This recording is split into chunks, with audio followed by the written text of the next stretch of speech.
ಕೃಷಿಕರಿಂದ ಕೋವಿಗಳನ್ನು ಠೇವಣಿ ಇಟ್ಟ ಕೋವಿಗಳ ದಾಸ್ತಾನು ಕೊಠಡಿಗಳನ್ನು ಜಿಲ್ಲಾಧಿಕಾರಿಗಳ ಸೂಚನೆಯಂತೆ ಪುತ್ತೂರು ಉಪವಿಭಾಗಾಧಿಕಾರಿ ಸ್ಟೆಲ್ಲಾ ವರ್ಗೀಸ್ ಅವರು ಪೊಲೀಸರ ಸಮಕ್ಷಮದಲ್ಲಿ ಪುತ್ತೂರಿನಲ್ಲಿ ಪರಿಶೀಲನೆ ಮಾಡಿದ್ದಾರೆ.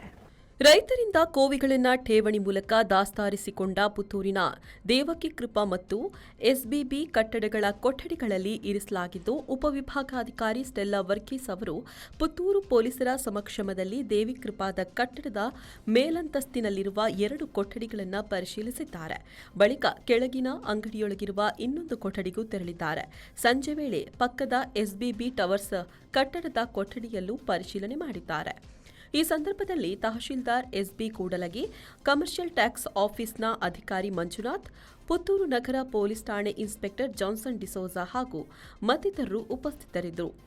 ದೇವಕಿ ಕೃಪಾದ ಕಟ್ಟಡದ ಕೊಠಡಿಯ ಮೇಲಂತಿಗೆ ತೆರಳುವ ಬೀಗವನ್ನ ಮೋಹನ್ ಭಟ್ ಅವರ ಪುತ್ರ ಶ್ರೀಧರ್ ಭಟ್ ತೆಗೆದಿದ್ದಾರೆ. ಮೇಲಂತಸ್ತಿನಲ್ಲಿರುವ 2 ಕೊಠಡಿಯ ಬೀಗವನ್ನ ಗೋಪಾಲಕೃಷ್ಣ ಭಟ್ ಅವರ ಪುತ್ರ ವಿವೇಕ್ ಭಟ್ ತೆಗೆದಿದ್ದಾರೆ.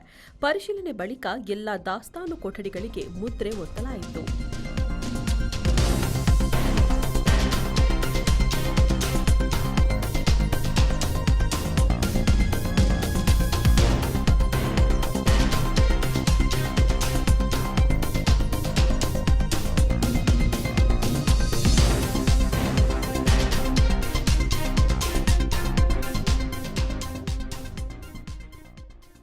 ಅನೀಶ್, ವಿ4 ನ್ಯೂಸ್, ಪುತ್ತೂರು.